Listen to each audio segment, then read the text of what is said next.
बच्चों आज हम लोग स्टार्ट कर रहे हैं एक्सरसाइज 5.2। एक्सरसाइज 5.2 का 9th क्वेश्चन आज देखते हैं। इसके पहले के सारे क्वेश्चंस इसके पहले वाले वीडियो में हम लोग पढ़ चुके हैं। ठीक है, तो आज हम लोग देखते हैं 9th क्वेश्चन। 9th क्वेश्चन क्या दिया हुआ है? क्वेश्चन में कह रहे हैं if the third and 9th term of an AP are 4 and -8 respectively which term of this AP is zero. Question में बोला गया है कि थर्ड और 9th टर्म क्या है, 4 और -8। थर्ड टर्म क्या है हमारा, 4 है, और 9th टर्म हमारा क्या दिया हुआ है, -8 दिया हुआ है। तो कह रहे विच term of this AP is zero, इस एपी सीरीज का जीरो जो है कौन सा टर्म होगा। ठीक है, मतलब हमें nth टर्म चाहिए। ठीक है, nth टर्म की वैल्यू हम लोग निकालेंगे। ठीक है सबसे पहले तो जो गिवन है उसे हम यहाँ पर लिख लेंगे। क्या क्या गिवन है? गिवन है हमें, देखो थर्ड टर्म का मतलब क्या है, a3। a3 की वैल्यू कितनी है, 4 है। a3 को और हम क्या लिख सकते हैं, देखो बच्चा a3 को हम ऐसे भी लिख सकते हैं a प्लस 2d। हम लोग पढ़ के आए हैं कि a3 को a प्लस 2d लिख सकते हैं, तो a प्लस 2d की वैल्यू 4 है। इसे इक्वेशन 1 बोल लेंगे। ठीक है, इसके बाद देखो 9th टर्म दिया हुआ है। 9th टर्म का मतलब क्या है, a9। a9 की वैल्यू कितनी है, a9 की वैल्यू है -8।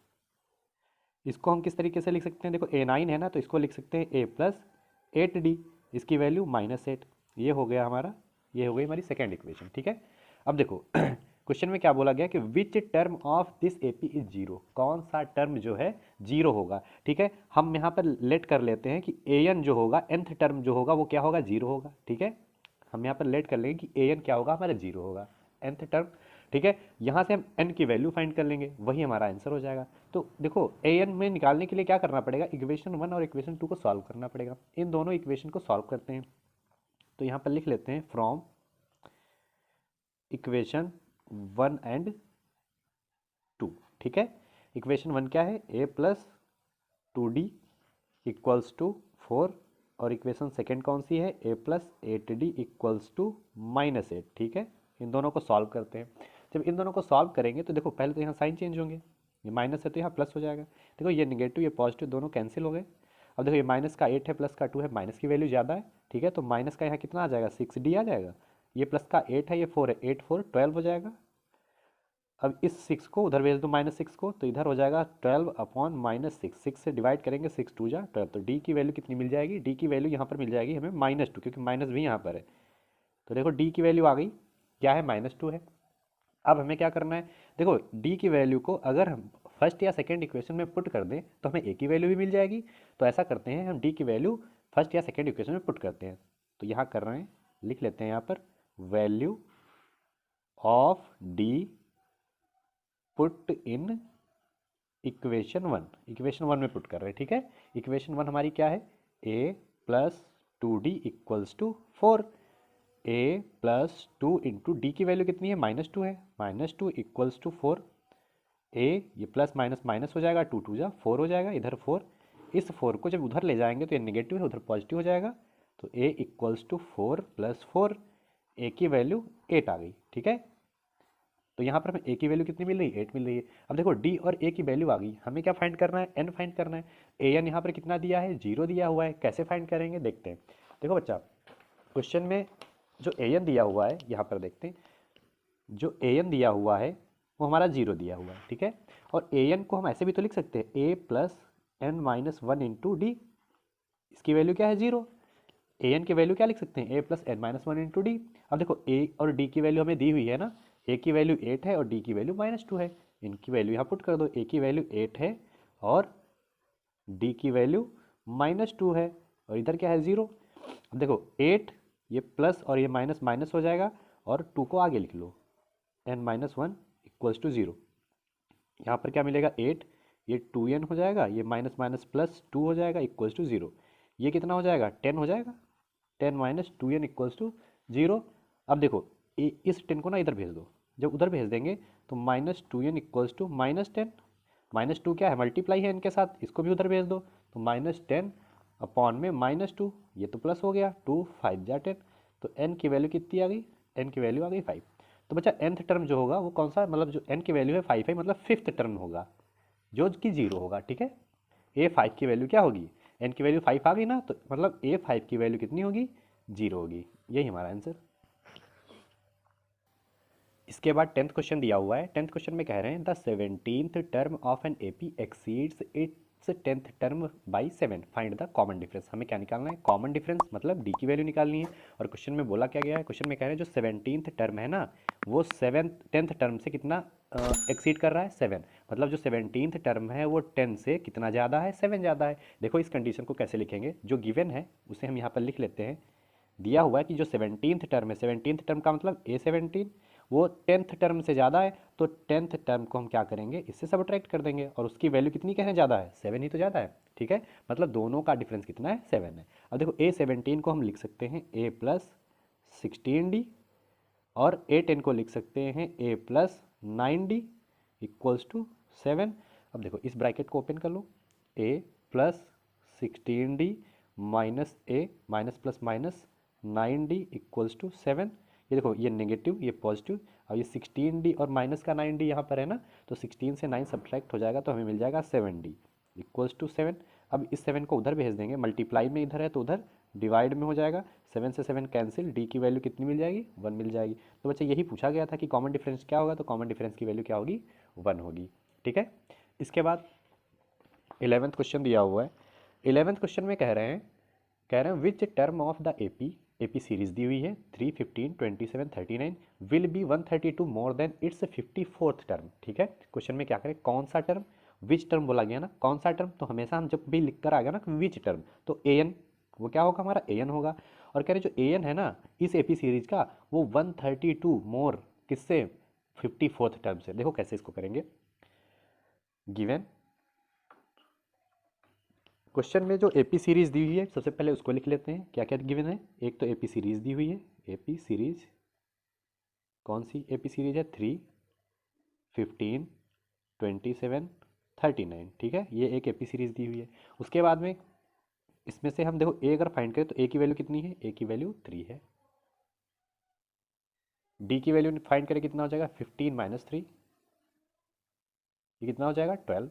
ठीक है, तो डी की वैल्यू भी यहाँ से निकल आई, कितनी है? 12। ए और डी की वैल्यू निकल आई। अब देखो कंडीशन क्या बोली गई है, जो कंडीशन बोली गई है उसको हम यहाँ पर लिख लेते हैं। कंडीशन बोला गया विच टर्म, मतलब an, ये कह रहे हैं 132 मोर है, 132 ज़्यादा है, किससे ज़्यादा है? 54th टर्म से। तो A54, an जो है वो A54 से 132 ज़्यादा है। ठीक है, अब देखो यहाँ पर सबकी वैल्यू पुट कर लेते हैं। an को हम लोग लिख सकते हैं A plus n-1 into D, इधर है 132, प्लस A54 को लिख सकते हैं A प्लस 53D।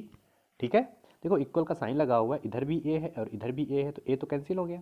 ठीक है, इधर n-1, और देखो D की वैल्यू कितनी है? D की वैल्यू 12 है बच्चा, तो यहाँ पर हम 12 रख लेंगे इक्वल्स टू 132 प्लस 53 और D की वैल्यू 12। ठीक है, इसको सॉल्व कर लेते हैं। 12 को अंदर भेज दो, ये 12n माइनस 12 इक्वल्स टू 132, इसको मल्टीप्लाई कर लो। जब मल्टीप्लाई करेंगे ये 6 और ये 6 3 यहाँ पर आ जाएगा। ठीक है, यहाँ पर दिया है 12n माइनस 12 इक्वल्स टू, इसे ऐड कर लेते हैं, 6 2 8, 3 3 6 और 6 1 7। इस 12 को उधर भेज दो, जब उधर भेजेंगे तो पॉजिटिव हो जाएगा। 12n equals to 7 6 8 plus 12, 12n equals to add करेंगे 8 2 10, 6 1 7 1 8 और यहाँ पर 7। ठीक है, अब देखो यहाँ पर क्या आ जाएगा? देखो ये 12 यहाँ क्या है? मल्टीप्लाई है, उधर भेज देंगे डिवाइड में हो जाएगा। ठीक है, इधर करते हैं, तो यहाँ से n की वैल्यू कितनी मिल जाएगी? 7 8 0 अपॉन में 12। ठीक है, डिवाइड करते हैं, 2 6 जा 12, 2 3 जा 6, 2 9 जा 18, फिर 0, फिर 2 से डिवाइड करते हैं, 2 3 जा 6, 2 1 जा 2, 2 9 जा 18, 2 5 जा 10, फिर 3 से करते हैं, 3 1 जा 3, 3 6 जा 18 एंड 3 5 जा 15। तो n की वैल्यू कितनी बच्चा मिल रही है? 65। तो 65th टर्म होगा, जो कि 132 ज़्यादा होगा 54th टर्म से। ठीक है, क्वेश्चन में ही तो बोला गया था 132 ज़्यादा होना चाहिए 54 टर्म से। कौन सा? an, तो जो है A65 वैल्यू आ जाएगी। ठीक है, यही हमारा आंसर हो जाएगा। इसके बाद 12th वाला दिया हुआ है। 12th वाला क्वेश्चन क्या दिया है देखते हैं। 12th क्वेश्चन में बोला गया है, कह रहे हैं 2 AP सीरीज, कितनी AP सीरीज है? 2 AP सीरीज दी हुई है। कह रहे हैं have the same common difference, जो कॉमन डिफरेंस क्या है वो सेम है। और क्या बोला गया था, the difference between their 100 term is 100, जो उनके मतलब जो दोनों एपी सीरीज दी हुई हैं उनके जो 100 टर्म है वो क्या है, उनके उनके बीच का डिफरेंस कितना है, 100 है। और कह रहे हैं what is the difference between the 1000 term, तो उनके जो 1000 टर्म आएंगे उनका डिफरेंस क्या आएगा, इसकी वैल्यू हमें फाइंड करनी है। देखो बहुत ही आसान क्वेश्चन है, इंपॉर्टेंट क्वेश्चन है, तो बहुत अच्छे से देखेंगे इस क्वेश्चन को। ठीक है, क्वेश्चन में क्या क्या गिवन है, दो एपी सीरीज दी हुई है, तो हम सबसे पहले उनको मान लेते हैं क्या होंगी, गिवन क्या दिया हुआ है, हम यहाँ पर मान लेते हैं जो फर्स्ट एपी सीरीज होगी, लेट फर्स्ट एपी सीरीज, जो पहली एपी सीरीज होगी वो क्या होगी, हमने माना कि A1 होगा, A2 होगा, A3, बाकी तो कुछ दिया नहीं ना, तो हम ऐसे ही एपी सीरीज कंसीडर कर लेंगे। ठीक है, तो A1 A2 A3 इस तरीके से एक एपी सीरीज होगी। और कौन सा टर्म लास्ट टर्म इसमें बोला गया है, 100 टर्म, तो लास्ट टर्म हम यहाँ पर कंसीडर कर रहे हैं कि A100 होगा। ठीक है, इसी तरीके से सेकेंड वाली भी ले लेते हैं, and second AP series, second AP series हम ले रहे हैं, देखो ये हमने A1 A2 ली है, इसको B1 B2 मान लो, B1 B2 B3 इस तरीके से B100, तो ये हमारी हो गई दूसरी एपी सीरीज। अब क्वेश्चन में देखो बोला क्या गया है, जो कंडीशन बोली गई है उसे यहाँ पे लिखते हैं। कंडीशन क्या बोली गई है, कह रहे हैं जो 100 टर्म है उनका डिफरेंस क्या है, difference between their 100 term is 100, तो इनके 100 टर्म यही तो हैं, तो मतलब A100 माइनस B100 इन दोनों का डिफरेंस कितना है, 100 है, यही तो बोला गया। हमने इस तरीके से कर लिया। अब देखो A100 को हम ऐसे भी तो लिख सकते हैं, A प्लस 99D लिख सकते हैं कि नहीं लिख सकते, फिर माइनस का साइन, B100 को B प्लस 99D लिख सकते हैं कि नहीं लिख सकते, इक्वल्स टू 100, और कॉमन डिफरेंस सेम बोला गया था इसीलिए हमने दोनों में D ही लिया है। ठीक है, और देखो अब इस ब्रैकेट को ओपन कर दो, तो A plus 99D minus B minus 99D equals to 100। ठीक है, अब देखो यहाँ पर देखो ये नेगेटिव वैल्यू है और ये पॉजिटिव वैल्यू है, दोनों आपस में कैंसिल, यहाँ A है यहाँ माइनस B है, तो इसको लिख लेते हैं A minus B equals to 100। ठीक है, इक्वेशन 1 इसको कंसीडर कर लेंगे। अब क्या कहा जा रहा है, देखो क्वेश्चन में जो पूछा गया अब वो देखते हैं क्या दिया गया, कह रहे हैं what is the difference between the 1000 term, तो 1000 टर्म क्या होगा, देखो अब क्या करना है, इनके 1000 टर्म, इसका 1000 टर्म क्या होगा, इसका 1000 टर्म यही तो होगा A1000, और इसका 1000 टर्म क्या होगा, B1000 होगा। ठीक है, इन दोनों का डिफरेंस निकालना है, देखो A1000 माइनस B1000 इन दोनों का डिफरेंस निकालना है, हमने लिख लिया। ठीक है, अब देखो A1000 को हम क्या लिख सकते हैं, A1000 को लिख सकते हैं A प्लस 999D, एक कम हो जाएगा, माइनस B1000 को लिख सकते हैं B प्लस 999D। ठीक है, ब्रैकेट ओपन कर लो, A plus 999D minus B minus plus minus 999D, ये माइनस की वैल्यू ये प्लस की वैल्यू दोनों आपस में सब्ट्रैक्ट हो गए। अब देखो क्या मिल गया, यहाँ A मिल रहा है और यहाँ पर माइनस B मिल रहा है, A माइनस बी ही बच्चा मिल गया। जब हमने 1000 टर्म का डिफरेंस निकाला तब भी A माइनस बी आया, और A माइनस बी की वैल्यू क्या है, A माइनस बी की वैल्यू 100 दी हुई है, तो मतलब हम यहाँ पर इसको लिख सकते हैं 100, A माइनस बी की वैल्यू क्या है 100, तो इसका मतलब क्या हुआ कि 1000 टर्म का जो डिफरेंस आएगा वो भी क्या आएगा, 100 ही आएगा। ठीक है, तो यही हमारा आंसर हो जाएगा। इसके बाद नेक्स्ट क्वेश्चन देखते हैं, नेक्स्ट क्वेश्चन क्या दिया हुआ है, नेक्स्ट क्वेश्चन बच्चा दिया हुआ है, कह रहे हैं how many 3 digit number are divisible by 7। देखते हैं कैसे किया जाएगा ये क्वेश्चन। क्वेश्चन में बोला गया कि हाउ मेनी 3 डिजिट नंबर, बच्चा 3 डिजिट नंबर क्या होते हैं, पहले तो ये सीखेंगे हम लोग, तो देखते हैं। अगर 3 डिजिट नंबर की बात करते हैं, 3 डिजिट नंबर, देखो ये होता है हमारा 2 डिजिट नंबर, 99 जो है वो क्या है हमारा 2 डिजिट नंबर है ना, जैसे ही 99 के आगे बढ़ते हैं आता है 100, 100 हमारा 3 डिजिट नंबर है, 3 डिजिट दिख रहे हैं। और इसी तरीके से अगर हम चलते चले जाएंगे, लास्ट में आएगा इधर 100 के बाद आएगा एक टर्म 999। ठीक है, ये कितना है, इसके बाद क्या मिलेगा, इसके बाद में मिल जाएगा 1000। 1000 में कितने डिजिट हैं, 1000 में देखो 1 2 3 4, 4 डिजिट हैं, तो इसे हमें नहीं लेना है, हमें सिर्फ क्या चाहिए 3 डिजिट नंबर, तो 3 डिजिट नंबर 100 से स्टार्ट होगा, 100 से स्टार्ट होगा और कहाँ पर ख़त्म हो जाएगा, 999 पर। इसके बीच के हमें चाहिए जो 7 से डिविजिबल होने चाहिए। तो 7 से डिविजिबल कौन होंगे? देखो 100 7 से डिवाइड नहीं होता, सबको पता है। अब हम चेक करेंगे कि क्या 100 के बाद कौन सा ऐसा टर्म होगा जो कि 7 से डिविजिबल होगा। तो यहाँ पर लिख लेते हैं, देखो 100 तो हो गया, 101, 102, 103, 104, 105, 106, इस तरीके से लिख लेंगे। अब हम चेक करेंगे कि कौन 7 से डिविजिबल है। क्या 101 7 से डिविजिबल है? चेक कर लो, 7 से डिवाइड करो, 7 1 जा 7, यहाँ 3 1 और 7 4 जा 28। ये डिविजिबल नहीं है, ठीक है, क्योंकि रिमाइंडर इसका 3 यहाँ आ गया, तो ये हमारा डिविजिबल नहीं है 7 से। नेक्स्ट चेक करते हैं, 102 को अगर करेंगे तो 7 1 जा 7, यहाँ 3 2, 7 4 जा 28, यहाँ कितना आ जाएगा, यहाँ 4। देखो यहाँ ये भी डिविजिबल नहीं है, तो ये भी नो। इसी तरीके से 103 को भी करें तो क्या मिलेगा, अगर 103 को भी करेंगे तो 7 1 जा 7, यहाँ 3 3, 7 4 जा 28, यहाँ 5, ठीक है। ये भी जो है डिविजिबल नहीं है, और ये भी डिविजिबल नहीं होगा क्योंकि लास्ट में 4 दिया हुआ है, और 7 के किसी भी टेबल में 4 नहीं आता, नहीं, सिर्फ 7 2 जा 14 में 4 आता है, बाकी में नहीं आता, ठीक है। 105 को करते हैं, 105 को अगर करें तो 7 1 जा 7, यहाँ 3 और 7 5 जा 35, पूरा का पूरा डिवाइड हो गया, क्या मिल गया 15। मतलब जो 105 है वो हमारा डिवाइड हो रहा है, ठीक है। तो इस तरीके से पहला टर्म तो मिल गया, पहला टर्म क्या मिल गया, 105, ठीक है। अभी सेकेंड टर्म भी ढूंढना है, तो देखो सेकेंड टर्म ढूंढने के लिए दिक्कत नहीं होगी। क्या करना है, देखो फर्स्ट टर्म क्या आ गया हमारा, यहाँ पर लिख लेंगे 3 digit number, 3 digit number which are divisible by 7। तो पहला क्या आ गया, 105, ठीक है, पहला 105 आ गया। नेक्स्ट क्या आएगा, देखो नेक्स्ट को कैसे फाइंड करेंगे, बहुत ही आसान तरीके से, कुछ नहीं करना, 7 से डिविजिबल हो रहे हैं ना, तो जो नंबर पहला आया है उसमें सिर्फ 7 ऐड करते जाओ। जैसे 105 आया तो 105 में अगर 7 ऐड कर देंगे ना तो दूसरा टर्म मिल जाएगा। अब ये कितना हो जाएगा, 112 दिख रहा है ना, 7 अगर 5 ऐड करेंगे 112 हो जाएगा। इसी तरीके से अगर तीसरा टर्म निकालने तो क्या आएगा तो 112 में फिर 7 ऐड कर देंगे, ठीक है। तो इस तरीके से बढ़ते जाएंगे, तो यही हमारे शुरुआत के टर्म हो जाएंगे। अच्छा, लास्ट टर्म क्या आएगा, लास्ट टर्म देखो यहाँ पर 999 था ना, हम लास्ट टर्म भी निकालने की कोशिश करेंगे, ठीक है।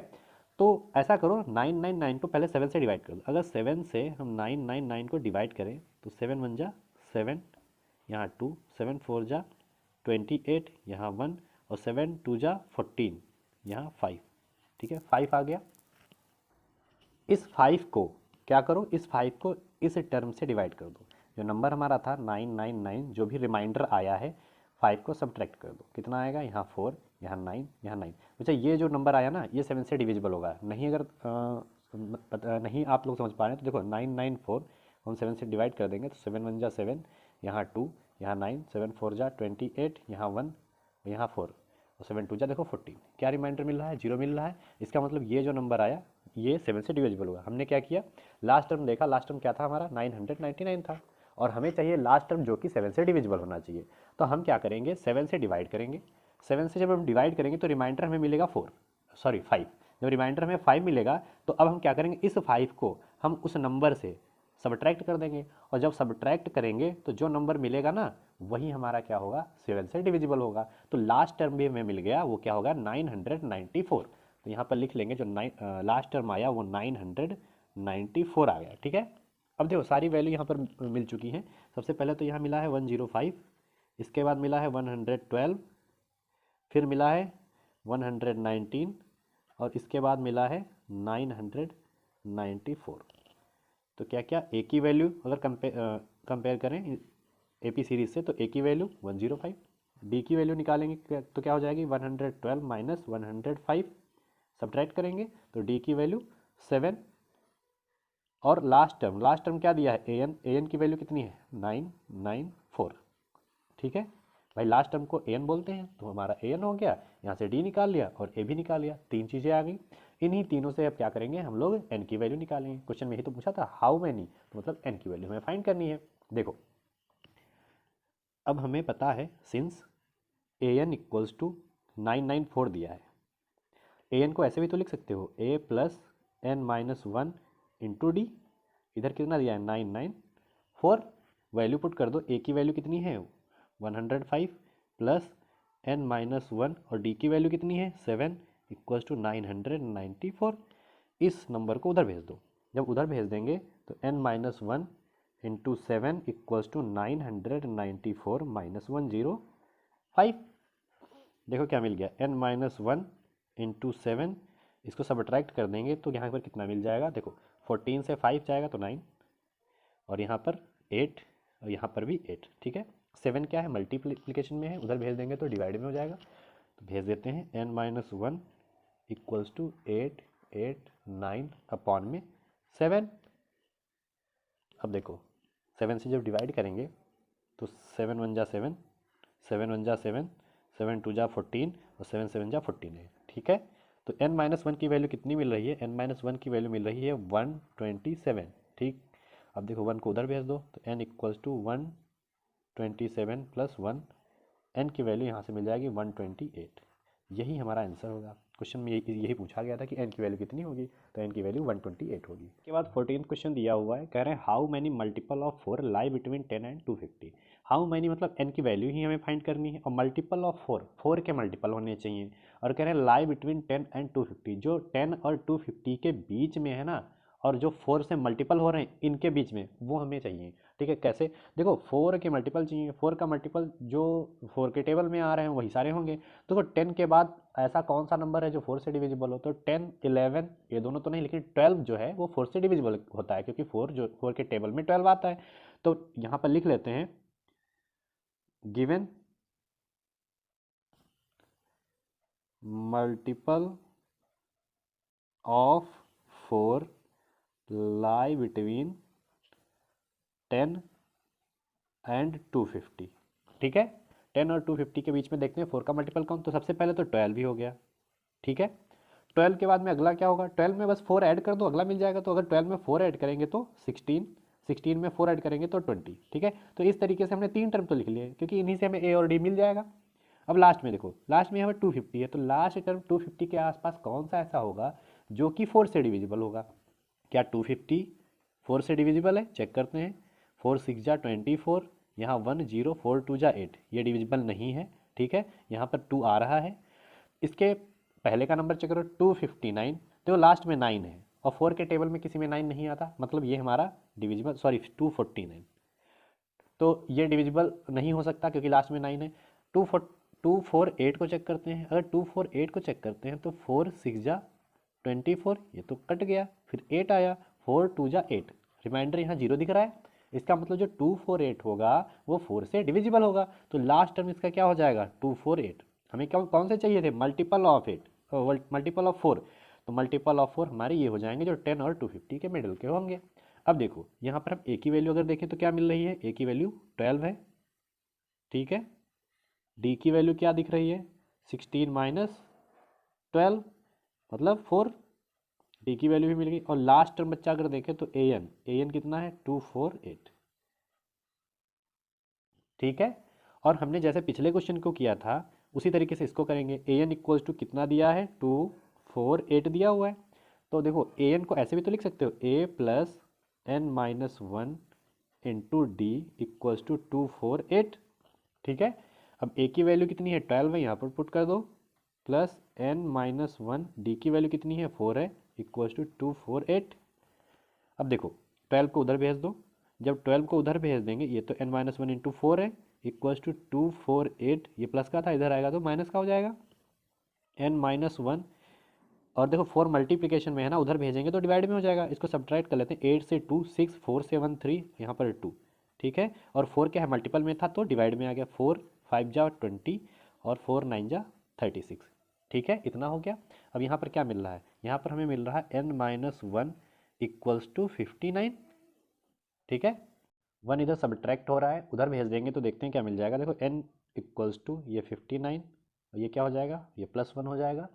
तो n की वैल्यू बच्चा हमें मिल गई, यहाँ पर n की वैल्यू कितनी हो गई 60 हो गई। ठीक है, यही हमारा आंसर। पूछ रहे थे कितने टर्म, हाउ मेनी टर्म, तो n की वैल्यू 60, यही हमारा आंसर।